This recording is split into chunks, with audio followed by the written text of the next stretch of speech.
छिन्न संशयाः यतात्मानः संयतेन्द्रियाः सर्वभूतहिते रताः सर्वेषां भूतानां हिते आनुकूल्ये रताः अहिंसकाः इत्यर्थः। ये इसकी व्याख्या की कि सबसे पहले इस श्लोक में ये बताया गया है कि जो निर्वाण ब्रह्म को प्राप्त करने वाले जो हैं उनकी क्या क्या लक्षण हैं। तो लक्षण, सबसे पहला लक्षण बताया है कि क्षीण कल्मषाः, जिनके सारे, इसकी व्याख्या करते हैं क्षीण कल्मषाः की शंकराचार्य जी, क्षीण पापादि दोषाः, जिसके सारे पापादि दोष सब समाप्त हो गए हैं। छिन्नद्वैधाः, इसकी व्याख्या करते हैं छिन्न संशयाः, जिसके सारे संशय समाप्त हो गए हैं। फिर तीसरा लक्षण बताया यतात्मानः। यतात्मानः का अर्थ व्याख्या करते हैं संयतेन्द्रियाः। यतात्मानः को कहते हैं संयतेन्द्रियाः, माने जिसकी सारी इंद्रियां संयमित हैं, जिसने अपनी सारी इंद्रियों को अपने वश में कर लिया है, उसको यहाँ पर कहा है यतात्मानः की व्याख्या यहाँ शंकराचार्य जी ने की है संयतेन्द्रियाः। और फिर सर्वभूत हिते रताः। सर्वभूत हिते रताः की व्याख्या करते हैं कि सर्वेषां भूतानां हिते आनुकूल्ये रता अहिंसका। ये इसका अर्थ करते हैं। सर्वभूत हिते रता का अर्थ करते हैं कि जो संसार के प्रत्येक प्राणी के हित में रत रहता है, उसकी बात करते हैं। और केवल रत नहीं रहता, शंकराचार्य जी कहते हैं आनुकूल्ये रता अहिंसका, जो अनुकूल आचरण में रत रहता है और जो अनुकूल आचरण में रत रहता है, जो अहिंसक है। यहाँ पर अहिंसक कहा शंकराचार्य जी ने, तो अहिंसक से यहाँ पे क्या तात्पर्य है? सबका हित चाहने वाला अहिंसक होता है, तो सबका हित चाहने वाला अहिंसक होता कैसे है, ये प्रश्न आता है। तो जो सबका हित चाहने वाले जो तत्वदर्शी जो महात्मा होते हैं, वे तत्वदर्शी महात्मा सब में भगवान को देखते हैं, इसलिए अहिंसक होते हैं। निज प्रभु मैं देखहीं जगत केहिसन करहीं विरोध। ऐसे जो महात्मा हैं, संसार के प्रत्येक शीय राम मैं सब जग जानी, करहूँ प्रणाम जोरि जुग पानी। सब जगह अपने सीता राम जी को देखते हैं, तो फिर बैर किससे करेंगे? और जब किसी से बैर ही नहीं होगा, जब किसी से शत्रुता ही नहीं होगी, तो फिर किसी अहिंसक तो वो होंगे। क्योंकि संत तो ऐसे होते हैं कि जो संतों से शत्रुता भी रखता है, उनसे भी संत शत्रुता नहीं रखते हैं। एक बार एक महात्मा जी नदी में स्नान कर रहे थे, तो स्नान करते करते एक बिच्छू वहाँ पे बह रही थी। उस बिच्छू को जैसे ही महात्मा जी ने देखा, तो उसको बचाने के लिए, उसकी रक्षा करने के लिए उसको हाथ में उठा कर के उसकी रक्षा करने लगे। लेकिन जैसे ही हाथ में उठाया तो बिच्छू ने डंक मार दिया। तो ये जो बिच्छू थी हाथ से छूट गई, फिर से पानी में गिर गई। और जब पानी में फिर से गिरी तो फिर बहने लगी, तो फिर उसको बचाने के लिए फिर महात्मा जी ने फिर उसको उठा लिया। ऐसा करते करते बार बार वो डंक मारती है और बार बार उसकी रक्षा करते हैं महात्मा जी। किसी ने पूछा कि आप बार बार रक्षा क्यों कर रहे हैं? महात्मा जी कहते हैं कि जब वो अपना स्वभाव नहीं छोड़ती है दुष्टता का, तो मैं अपना स्वभाव क्यों छोड़ूं? तो महात्माओं से तो जो शत्रुता भी रखता है, महात्मा तो उनसे भी शत्रुता नहीं रखते, क्योंकि महात्मा जानते हैं कि सब में परमात्मा है। सब में परमात्मा को देखने के कारण किसी से वे वैर नहीं रखते हैं, क्योंकि सब में भगवान के ही दर्शन कर रहे हैं। कई बार जब हमारे दांत से हमारी जीभ कट जाती है, तो जीभ कट जाने से बहुत दर्द होता है। इसका वर्णन आता है भागवत के महात्म्य में कि जीवाम क्वचित संदसति स्वदद्दिस तद्वेदनायाम कस्माय कुप्येत यदंगमंगेन निहन्यते क्वचित क्रुद्धाय कस्मै पुरुषस्वदेहे। कई बार भोजन करते करते जीभ कट जाती है दांतों से, तो दांत से जीभ कट गई और कोई आकर के भाषण देने लगे कि ये 32 मूर्ख मिलके एक कोमल सी जीवा को परेशान करते हैं, उठाओ हथौड़ा और तोड़ दो दांत। तो कितना ही कोई अच्छा भाषण दे, लेकिन कोई किसी ने आज तक अपने दांत तोड़े हैं? नहीं तोड़े, क्योंकि जानते हैं कि दांत भी हमारी है और जीभ भी हमारी है। दांत टूटने का तो कष्ट है ही, और कहीं जीहवा कटने का तो कष्ट है ही, और कहीं दांत भी टूट गए तो फिर उसका भी कष्ट होगा। इसी प्रकार महात्माओं को कोई अपमान कर भी दे तो महात्मा उससे कभी बैर नहीं रखते। क्यों? क्योंकि महात्मा जानते हैं कि हमारा अपमान करने में तो उन भगवान को कष्ट हुआ ही है, और हम भी अपमान कर देंगे तो भी कष्ट होगा, इसलिए किसी से वैर नहीं रखते, इसलिए अहिंसक। तो ऐसे जो महात्मा अहिंसक होते हैं सब में भगवान को देखते हैं। इनके कई लक्षण भी हैं, 5 लक्षण कपिल भगवान ने ऐसे महात्माओं के भी बताए हैं, और यहाँ पर हम उनको इसलिए बता रहे हैं क्योंकि वे पाँच गुण उनमें क्यों हैं। जो 5 गुण हैं, तितिक्षवः कारुणिकाः सुहृदः सर्वदेहिनां अजातशत्रवः शान्ताः साधवः साधुभूषणाः। ये 5 साधुओं के आभूषण हैं। तो ये 5 कब आएंगे? जब व्यक्ति सब में भगवान को देखेगा। पहला गुण है तितिक्षवः। तितिक्षवः का मतलब है कि जो बड़े सहनशील होते हैं। महात्मा बड़े सहनशील होते हैं, कोई अपमान कर दे या कोई उनका सम्मान कर दे, सब में एक भाव रखते हैं। अपमान करने वाले से बैर नहीं और सम्मान करने वाले से ज़्यादा खुश नहीं होते, दोनों में एक समान भाव रखते हैं। क्यों? क्योंकि सब में परमात्मा को देखते हैं। अपमान करने वाले में भी परमात्मा को देख रहे हैं, सम्मान देने वाले में भी परमात्मा को देख रहे हैं। दूसरा गुण है कारुणिकाः, बड़े करुणामय होते हैं, क्योंकि सब में भगवान को देखते हैं, और किसी भी प्राणी को जब कष्ट में देखते हैं तो उनमें करुणा जाग जाती है। तो दूसरा गुण भी इसलिए क्योंकि सब में भगवान को देखते हैं। तितिक्षवः कारुणिकाः सुहृदः सर्वदेहिनां, संसार के प्रत्येक प्राणी को अपना सुहृद मानते हैं, और इसलिए मानते हैं क्योंकि सब में भगवान को देखते हैं। सुहृदः सर्वदेहिनां अजातशत्रवः, संत जो होते हैं अजात शत्रु होते हैं। संत महात्माओं का कभी कोई शत्रु होते ही नहीं है, और अजात शत्रु इसलिए होते हैं क्योंकि सब में भगवान को देखने के कारण किसी से शत्रुता नहीं रखते हैं। और शांताः, ऐसे जो महात्मा परम शांत होते हैं, चाहे धरती में सब भूकंप आ जाए, सुनामी आ जाए, कुछ भी आ जाए, ये इनकी शांति कभी भंग नहीं होती, हमेशा शांत रहते हैं, क्योंकि जानते हैं कि हम में भी परमात्मा है, और जो समुद्र से सुनामी आ रही है उसमें भी परमात्मा है, सब जगह परमात्मा है, परमात्मा में हमको विलीन होना है, इसलिए अपनी शांति भी कभी नहीं छोड़ते, इसलिए परम शांत होते हैं। तो ये 5 गुण इसलिए हैं क्योंकि परमात्मा को देख रहे हैं, और इन्हीं 5 गुणों के कारण जो संत होते हैं अहिंसक, इसलिए यहाँ पर शंकराचार्य जी महाराज ने कहा है। तो ये गुण है सर्वभूत हिते रताः, संसार के प्रत्येक प्राणियों के हित में रत रहते हैं। 5 इसलिए क्योंकि 5 गुण इनमें हैं, इसलिए संसार के प्रत्येक प्राणी के हित में ये हमेशा संत हैं, महात्मा हैं, हमेशा संसार के प्राणियों के हित में रत रहते हैं। इस प्रकार से गुण बताया, ये लक्षण बताए। चौथा लक्षण बताते हैं यतात्मानः। यतात्मानः का यहाँ पे अर्थ करते हैं शंकराचार्य जी संयतेन्द्रियाः। जो मन को संयतेन्द्रियाः, यहाँ यतात्मानः को इसलिए कहा, पूर्व में भी इसकी व्याख्या हो गई थी, थोड़ा और अच्छे से इसको यतात्मानः को हम बता दें कि यतात्मानः को संयतेन्द्रिय कहा, और कई टीकाकारों ने इसका अर्थ किया है कि जो मन को जीत लेता है, और शंकराचार्य जी इसका अर्थ करते हैं संयतेन्द्रियाः, यानी जो इंद्रियों को जीत लेता है।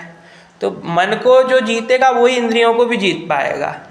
जो अपने मन को जीत लेगा वो इंद्रियों को भी जीत लेगा, क्योंकि मन जो है, सारी इंद्रियां हैं सैनिक, और जो मन है इनका है सेनापति। जैसा मन कहता है वैसी इंद्रियां करती हैं। मन कहता है कि नाच लो तो इंद्रियां नाचने लगती हैं, मन कहता है गा लो तो मुख गाने लगता है। जैसा मन कहता है वैसा इंद्रियां करती हैं। इसलिए मन एव मनुष्याणाम कारणम बंध मोक्षयोः। मन ही मुक्ति का भी कारण है और मन ही बंधन का भी कारण है। गुणेषु सक्तम बंधाय रतं वा पुंसि मुक्तये। मन ही बंधन का भी कारण है, मोक्ष का भी कारण है। जैसे एक चाबी, ताला होता है, ताले की एक ही चाबी होती है, उसी चाबी से ताला बंद भी होता है, उसी चाबी से खुलता है। एक तरफ उसको मोड़ दो तो ताला बंद हो जाएगा, दूसरी तरफ उसको मोड़ दो ताला खुल जाएगा। ताला बंद और भी उसी चाबी से होता है, खुलता भी उसी चाबी से, बस मोड़ने का अंतर है। इसी प्रकार मन एक है, इसी मन को जब हम परमात्मा की तरफ मोड़ देते हैं तो ये मोक्ष का कारण हो जाता है, और इसी मन को जब विषयों में लगा देते हैं तो यही मन बंधन का कारण बन जाता है। तो ये जो मन है, इस मन को जब हम जीत लेंगे तो इंद्रियों को भी जीत लेंगे। तो जिसने अपने मन को जीत लिया उसने अपनी इंद्रियों को भी जीत लिया। इसलिए यतात्मानः का अर्थ यहाँ पे करते हैं संयतेन्द्रियाः, कि जो अपनी इंद्रियों को जीत लेता है, ऐसे लक्षण वाले जो महापुरुष हैं, लभन्ते ब्रह्म निर्वाणम, लभन्ते ऐसे जो लक्षण वाले हैं, ऐसे ऋषयः ब्रह्म निर्वाणम लभन्ते। ऐसे जो यहाँ पर ऋषि का अर्थ करते हैं, ऋषयः का अर्थ करते हैं शंकराचार्य जी कि सम्यक दर्शिनः सन्यासिनः।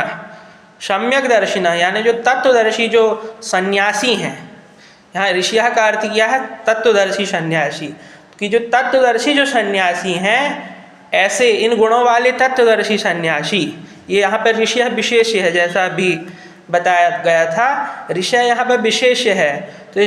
तो ये जो ऋषियः का अर्थ करते हैं कि इन गुणों वाले, इन विशेषताओं वाले जो ब्रह्मवेत्ता तत्वज्ञानी जो महापुरुष होते हैं, वे ब्रह्म निर्वाणम लभन्ते। ब्रह्म निर्वाणम का अर्थ शंकराचार्य जी करते हैं मोक्षम, ब्रह्म निर्वाणम का अर्थ करते हैं मोक्ष। तो ऐसे गुणों वाले जो ब्रह्मवेत्ता तत्वदर्शी जो महापुरुष हैं, तत्वदर्शी जो सन्यासी हैं, वे मोक्ष को प्राप्त होते हैं। इस प्रकार से इस श्लोक की व्याख्या श्री भगवत्पाद शंकराचार्य जी महाराज ने की।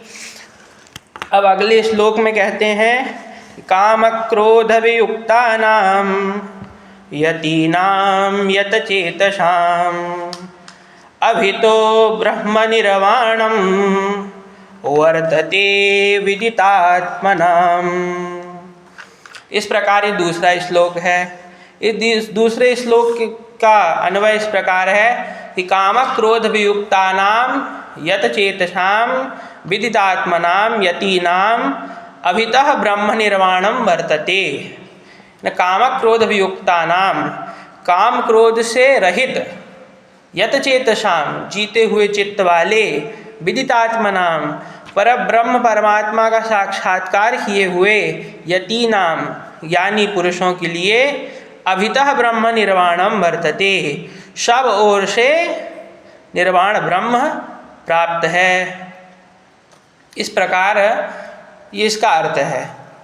अब इसकी व्याख्या जो की है शंकराचार्य जी ने कि काम क्रोध वियुक्तानां, काम च क्रोध च, काम क्रोधौ ताभ्यां वियुक्तानां यतीनां सन्यासिनां यतचेतसां संयान्तःकरणानां अभितः उभयतो जीवतां मृतानां च ब्रह्म निर्वाणं मोक्षौ वर्तते विदितात्मनां। विदितो ज्ञात आत्मा येषां ते विदितात्मानः तेषां विदितात्मानां सम्यक दर्शिनाम इत्यर्थः। ये इसकी व्याख्या की। तो इस व्याख्या को हम समझेंगे। सबसे पहले जो इस श्लोक में भी जो निर्वाण ब्रह्म को प्राप्त करने वाले अर्थात मोक्ष को प्राप्त करने वाले जो सन्यासी हैं, उनका इस श्लोक में भी लक्षण बताया गया है। तो सबसे पहला लक्षण बताते हैं कि काम क्रोध वियुक्तानां, जिसने काम च क्रोध च काम क्रोधौ ताभ्यां वियुक्तानां, ये व्याख्या करते हैं कि जिसने अपने काम को, क्रोध को, जिसने काम और क्रोध दोनों से जो विमुक्त हो गया हो, उसको कहते हैं काम क्रोध वियुक्तानां। काम और क्रोध दोनों से जो विमुक्त हो गया हो, क्योंकि काम और क्रोध कल भी हमने ये चर्चा की थी कि काम और क्रोध ये नरक में ले जाने वाले हैं। तुलसीदास जी महाराज भी रामचरितमानस में वर्णन करते हैं कि काम क्रोध मद लोभ सब नाथ नरक के पंथ, सब परिहरि रघुवीर ही भजहु भजहि जेहि संत। ये जो काम क्रोध हैं, काम क्रोध मद लोभ सब नरक के मार्ग हैं। इस प्रकार से तुलसीदास जी महाराज भी वर्णन करते हैं। इसलिए कहते हैं, पहला लक्षण बताते हैं कि काम क्रोध विमुक्तानाम, जो काम क्रोध से जो विमुक्त हो गए हैं, ये पहला लक्षण। और दूसरा लक्षण बताते हैं यत चेतसाम। यत चेतसाम की व्याख्या करते हैं शंकराचार्य जी कि संयान्तःकरणानां यत चेतसाम। संयान्तःकरणानां मतलब जिन्होंने अपने अंतःकरण को अपने वश में कर लिया है। संयंतांतःकरणानाम, जिसने अपने मन को अपने वश में कर लिया है, अपने अंतःकरण को अपने वश में कर लिया है, ये लक्षण बताते हैं। अब देखिए दो यहाँ पे जो लक्षण बताए गए हैं, पहला लक्षण बताया काम क्रोध वियुक्ता नाम, और अब बता रहे हैं यत चेतसाम यानी संयंतांतःकरणानाम, कि जिसने जो काम क्रोध से विमुक्त हो गया है और अपने अंतःकरण को जिसने अपने वश में कर लिया है। तो ये जो जिनमें ये लक्षण होंगे, अब देखिए ये लोग मोक्ष को क्यों प्राप्त हो रहे हैं, तो इसका अर्थ इस प्रकार हम समझेंगे कि जो काम क्रोध को जिसने त्याग दिया है, काम क्रोध से जो विमुक्त हो गया है, और यत चेतसा माने जो जिसने अपने अंतःकरण को संयम में कर लिया है, ऐसा व्यक्ति का जो मन है, ऐसे व्यक्ति का मन निर्मल हो जाता है, ऐसे व्यक्ति का मन पवित्र हो जाता है। जिसने जो काम क्रोध से विमुक्त हो गया, जिसने अपने अंतःकरण को अपने वश में कर लिया, ऐसे व्यक्ति का जो मन है निर्मल हो जाता है, पवित्र हो जाता है। और यही निर्मल मन जो है ये भगवान को बड़ा प्रिय है। भगवान स्वयं कहते हैं निर्मल मन जन सो मोहि पावा, मोहि कपट छल छिद्र न भावा। भगवान को निर्मल मन बड़ा अच्छा लगता है। एक बार एक भक्त भगवान से कहता है कि प्रभु मैं आपको क्या दूँ, सब कुछ तो आपके पास है, मैं आपको दे क्या सकता हूँ। भगवान भी बोले बात तो ठीक है, सब कुछ तो हमारे पास है। भक्त भी कहता है प्रभु सब कुछ आपके पास है, मैं दूँ क्या। रत्नाकरस्तव गृहे गृहिणी च पद्मा, किम देयमस्ति भवतो जगदीश्वराय।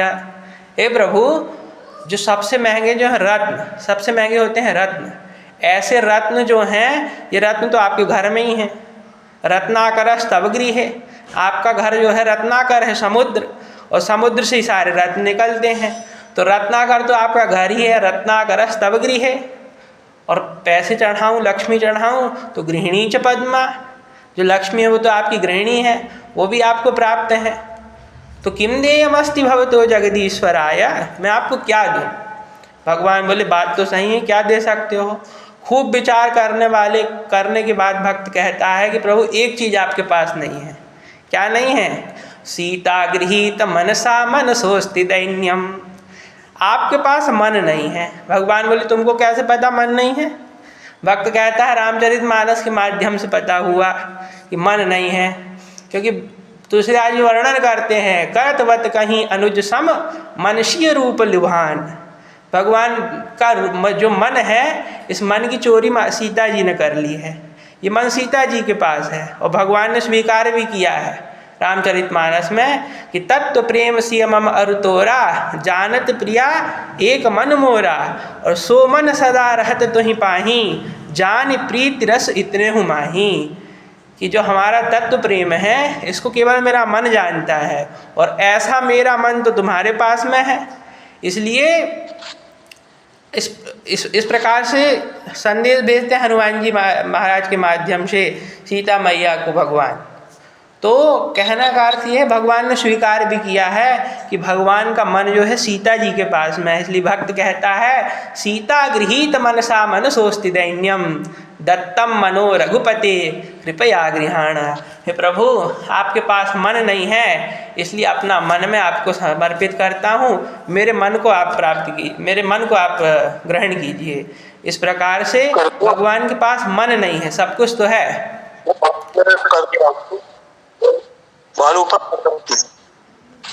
तो इसलिए इस प्रकार से श्री शंकराचार्य जी महाराज वर्णन करते हैं कि दो लक्षण यहाँ पे पहले बताए। पहला काम क्रोध विमुक्ता नाम, और दूसरा बताया यत चेतसाम, जिसने जो काम क्रोध से विमुक्त हो गया है और अपने अंतःकरण को जिसने संयम में कर लिया है।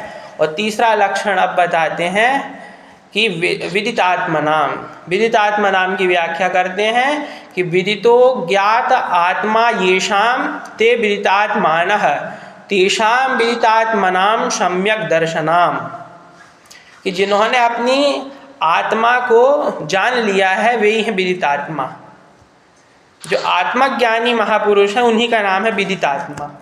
जो अपनी आत्मा को जिसने जान लिया वो विदितात्मा है। और जिसने अपनी आत्मा को जान लिया वो भगवान को भी जान लेता है, उसको भगवान का साक्षात्कार हो जाता है, क्योंकि जो परमात्मा है हमारी आत्मा में ही है।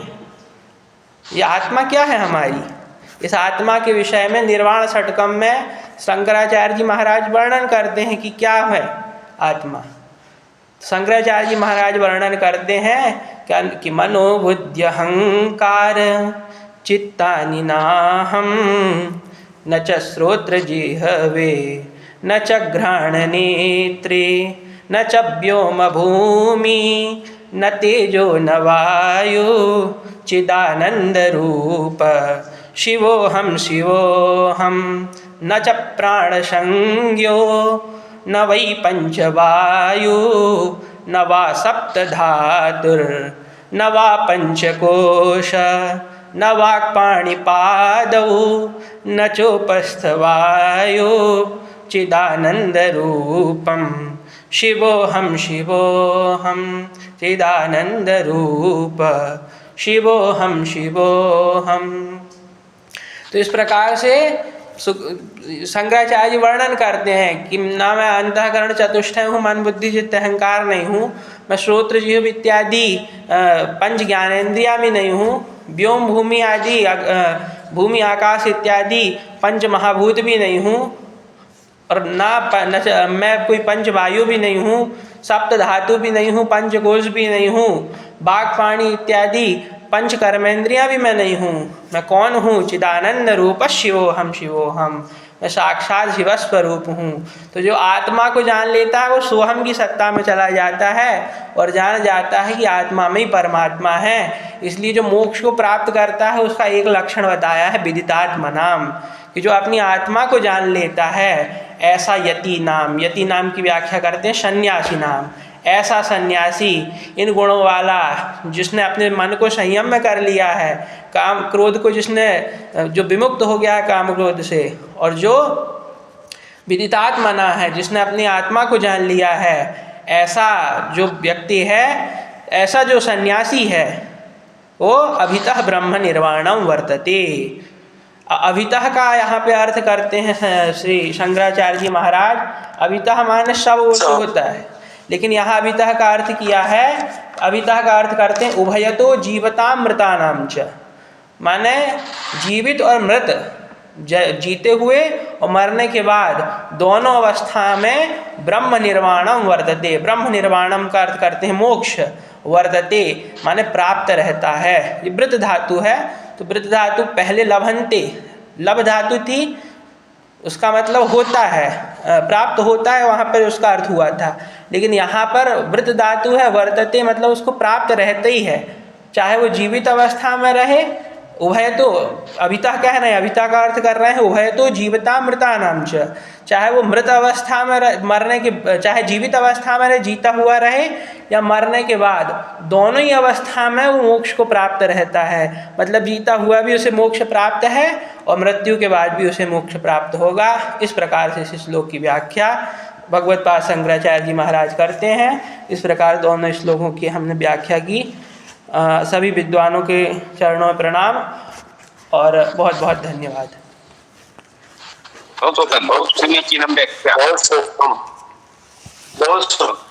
धन्यवाद। अनन्तरं प्रश्नोत्तरसत्रम् अस्ति। अहं श्री सुखराम यादव महाभागं निवेदयामि। कृपया प्रश्नं